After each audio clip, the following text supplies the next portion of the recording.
Lalu di sini Junmo langsung menjelaskan bahwa dirinya adalah sepupu dari Taiho dan mengapa ia bisa mendapatkan jam tangan milik dari si Taiho karena ayah Taiho mewariskannya kepada Kwon Seng Ho alias Junmo. Gichol dan yang lainnya tampak kaget mendengar hal itu karena bahwasannya Taiho tidak pernah cerita kalau dia mempunyai sepupu. Karena Junmo memakai nama samaran, kita panggil saja nama samarannya Seng Ho. Di sini Seng Ho selalu mengatakan siapa orang yang sudah membunuh Taiho, dia terus-menerus mengatakan itu. Dan ketika ia ingin pergi, Gichol menghampirinya dan memberikan kartu alamatnya kepada Seng Ho. Serta penyamaran Seng Ho mulai berjalan dengan baik. Dan terlihat Kapten Dong Hyun juga telah menunggunya sambil tertawa kagum melihat aksi dari Seng Ho.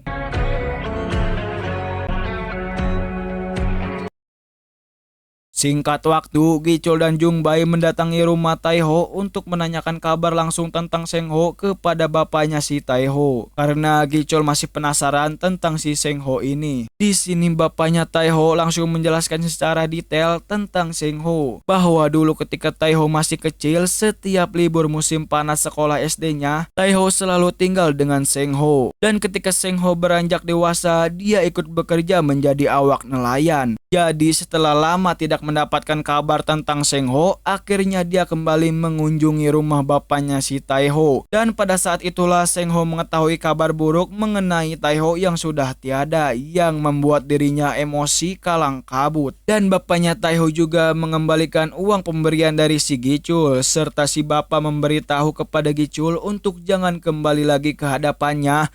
Karena jika terus-menerus melihat Gichol dan kawan-kawan, si bapak selalu teringat kepada Taiho dan sekarang si bapak menjadi benci terhadap gerombolan si Gichol ini.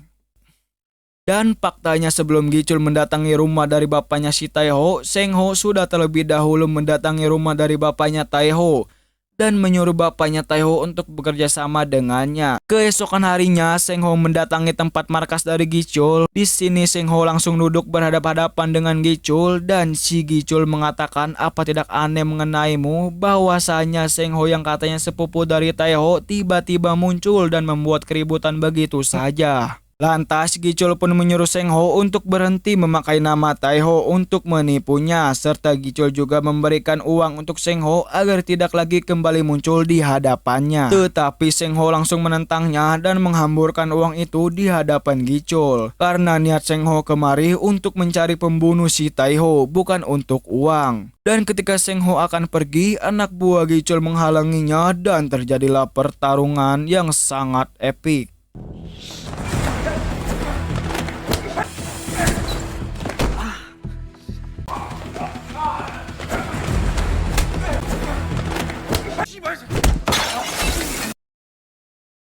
Semua orang mengira Seng Ho sudah kalah, tetapi Seng Ho bangkit dan terbangun. Di sini semua orang yang melihat tampak kaget dan Seng Ho langsung menghajar balik dan menghabisi para kroco ini.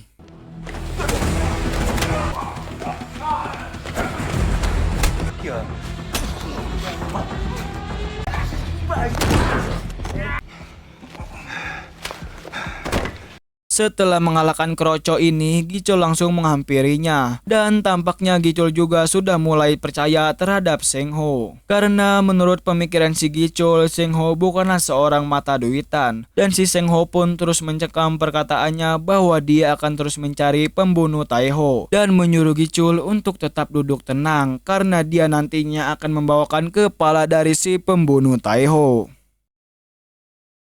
Singkat waktu, Jungbae dan Haesung yang sedang mengemas uang. Di sini Haesung sedikit membahas si Sung Ho bahwa menurut Haesung si Sung Ho pantas bergabung dengan kita karena dilihat dari keterampilannya bertarung sungguh membuat Haesung kagum, serta ia juga mengatakan jika Sung Ho bergabung dengan kita maka orang yang bisa bela dirinya jago bertambah selain kepala Seo. Dan tetapi Jungbae bertolak belakang, dirinya mengatakan sejak kapan kamu mudah percaya kepada orang yang baru dikenal. Walaupun Seng Ho mengaku sebagai sepupu Taiho, kita mesti waspada ke depannya. Haesung yang mendengar perkataan Jungbae, dirinya agak kesal karena perkataannya selalu salah di mata si Jungbae.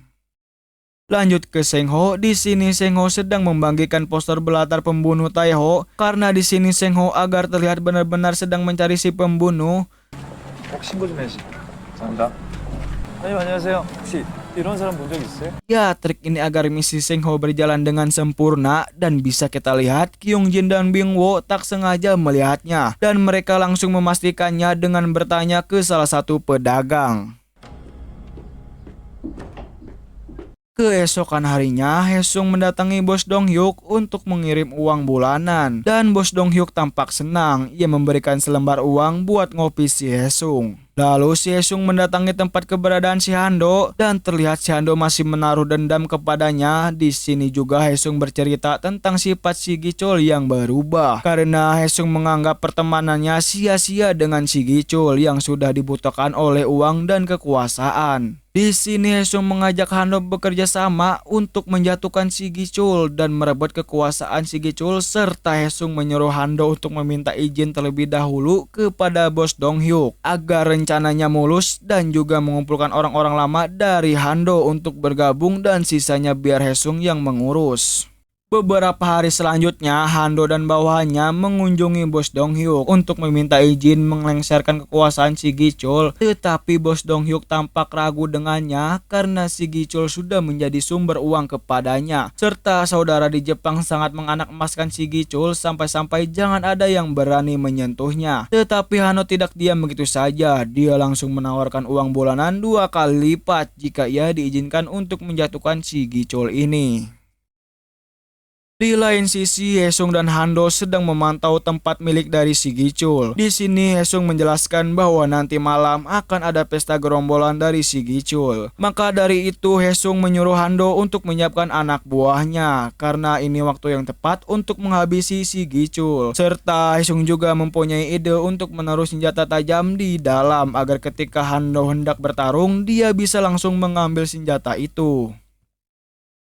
Di malam hari, Sengho tiba di tempat keberadaan si Gichol dan terlihat Kapten Dong Yung pun nampaknya sedang memantau sekitar. Di sini Sengho langsung menanyakan kepada si Gichol tentang tempat ini serta apa maksud dari Gichol mengundang Sengho untuk datang ke tempat seperti ini. Dan si Gichol pun langsung memberitahu bahwa tempat ini nantinya akan mengadakan pesta bersama bentuk solidaritas terhadap mendiang Taiho. Dan mengapa Gichol mengundang Sengho ke sini? Karena si Gichol menawarkan Sengho untuk bergabung bersamanya karena Gichol menganggap Sengho pantas bergabung bersamanya, apalagi Sengho jago bertarung serta Sengho masih saudaraan dengan mendiang Taiho. Dan juga si Gichol menyuruh Sengho untuk melupakan balas dendamnya. Di sisi yang sama, gerombolan Hando mulai masuk ke dalam tempat ini dan terlihat Kapten Dong Yung pun sedang mengambil gambar bukti dan mengawasi situasi keadaan memastikan misi dari Sengho berjalan dengan lancar. Di sini Hando dan gerombolannya mulai memojoki si Gichol dan si Sengho. Di sini Gichol memberitahu kepada Sengho bahwa mereka adalah anak buah dari si Sanjang yang membunuh si Taiho. Dan yang menariknya adalah ketika salah satu bawahan dari Hando mencari barang yang ditaruh si Haesung tidak ada. Dan bisa kita simpulkan bahwa ini adalah jebakan dari si Haesung. Terlihat Haesung langsung menggembok pintu ini agar Hando tidak bisa keluar. Dan tampaknya Hando mulai murka dan langsung menyerang mereka berdua.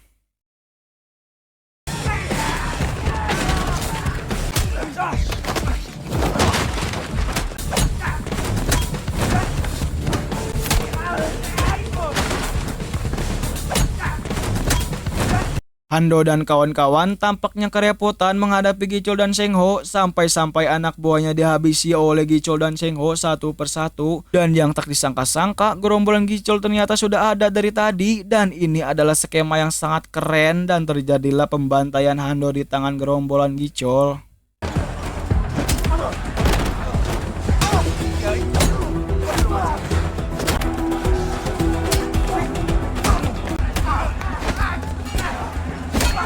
Di sini Gichol menghampiri si Hando dan memberikan sebuah tawaran kepada Hando ingin dilenyapkan atau pergi dan jangan kembali muncul di hadapannya. Tetapi Hando malah meludahkan darahnya di hadapan si Gichol. Itu artinya dia ingin lenyap di tempat ini. Dan kepala Seo langsung mengeksekusinya menggunakan sebatang palu dan langsung memukul bagian tulang kaki keringnya. Dan di luar sana Haesung tampak senang melihat gerombolan Hando pada babak belur dan ia juga meledek Hando serta mengusirnya dan jangan jangan pernah kembali ke wilayahnya. Lalu Gichul menghubungi Bos Dong-hyuk. Di sini Gichul sangat kecewa kepadanya lantaran Bos Dong-hyuk mengizinkan Hando untuk menglengsarkannya. Padahal Gichul selalu mengirim uang tiap bulannya, dan juga Gichul berpesan kepada Bos Dong-hyuk untuk berhati-hati bermain kotor dengannya. Dan di lain sisi Bos Dong-hyuk tampaknya geram setelah mendengar respon dari si Gichul, dan ia menyatakan kepada anak buahnya untuk menangkap Gichul dan mencabik-cabiknya di hadapan dirinya.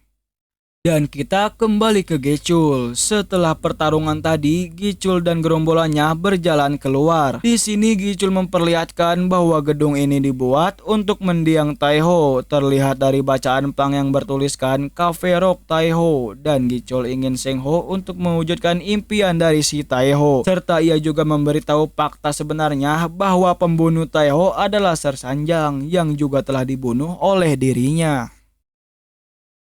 Singkat waktu, Sengho bergabung bersama gerombolan Gichul, dan di sini Sengho memperkenalkan dirinya serta Haesung langsung memberikan pukulan perdamaian agar orang-orang yang masih mempunyai dendam kepada Sengho sudah diwakilkan oleh si Haesung. Kemudian waktu ini adalah hari pertama kerjanya si Sengho dan ditemani oleh si Yongdae. Di sini Yongdae langsung menjelaskan struktur kerja bahwa Serikat Gangnam memiliki dua wilayah, yaitu Nohyeondong dan Yeoksamdong. Jadi tugas anggota baru adalah patroli layaknya seperti polisi, dan jika ada yang membuat kerusuhan harap langsung melapor ke si Gichul. Dan Sengho pun bertanya kepada Yongdae kenapa dirinya selalu sopan ketika berbicara bersamanya, dan si Yongdae pun menjawab bahwa dirinya selalu menghargai orang-orang yang jago dalam bertarung, dan ia juga kagum dalam keterampilan si Sengho. Singkat cerita, kita beralih ke Yojung yang sedang bertugas di kantornya, dan sekarang ia sedang mengkhawatirkan si Junmo, dan kebetulan pihak dari kantor si Junmo menghubungi si Yojung. Di sini Yojung menanyakan kabar dari suaminya bahwa akhir-akhir ini suaminya jarang memberi kabar, dan orang kantor pun memberitahu bahwa Junmo telah lama cuti sakit asmanya. Dan setelah mendengar itu, Yojung langsung menghubungi Junmo, dan Yojung mengajak Junmo untuk makan bersama. Di sini Sengho alias Junmo langsung memberitahu istrinya, dan ia juga meminta maaf karena tidak izin terlebih dahulu, karena jika memberitahu dari awal mungkin Yojung akan melarangnya. Terlebih lagi misi ini sangat berbahaya, yaitu penyelundupan narkoba terbesar di Korea, dan juga Sengho harus menyamar serta masuk dalam anggota geng tersebut. Dan tidak lama dari itu Gichul muncul yang membuat Sengho terkejut, dan di sini Sengho langsung memberitahu Yojung bahwa Gichul adalah bosnya dalam perusahaan, serta Sengho juga beralasan kepada Gichul bahwa Yojung adalah teman SD-nya atau teman ketika waktu kecilnya. Dan di sini yang tak disangka-sangka adalah Yojung dan Gichul sudah saling mengenal satu sama lain, bahkan lulusan dari SMK yang sama atau bisa dibilang seangkatan. Dan di sini juga tampak Gichul telah mengetahui bahwa Yojung seorang polisi, dan si Gichul meminta izin kepada Yojung untuk membawa Sengho kembali. Lalu di sini Haesung marah besar kepada Sengho dikarenakan si Yojung adalah seorang polisi. Jadi itu sangat bahaya dalam bisnis mereka. Dan Sengho pun langsung menjelaskan bahwa Yojung adalah teman dekatnya dari kecil, jadi itu tidak masalah. Lalu ketika di dalam mobil, Haesung masih belum percaya terhadap kata-kata dari Sengho bahwa Haesung masih mencurigainya. Terlebih lagi Haesung sangat benci kepada polisi, dan si Jungbae juga langsung meresponnya dengan cocok logi bahwa kemunculan Sengho yang tiba-tiba, dan juga ia menandak atau mengaku sebagai sepupu dari Taeho serta Sengho teman kecilnya si Yojung. Lantas hal itu membuat mereka mencurigai si Sengho. Dan di akhir-akhir cerita ini adalah ada fakta yang menarik bahwa Yojung adalah cinta pertama dari si Gichul. Terlihat kalung yang Gichul pakai sama dengan kalung dari si Yojung, dan keadaan tertekan mulai menyelimuti si Sengho. Ia mengingat sesuatu yang berkaitan dengan kalung itu bahwa Yojung pun masih menyimpan di dalam rumahnya, dan hal itu membuat Sengho makin tertekan. Dan cerita series ini selesai di episode 2.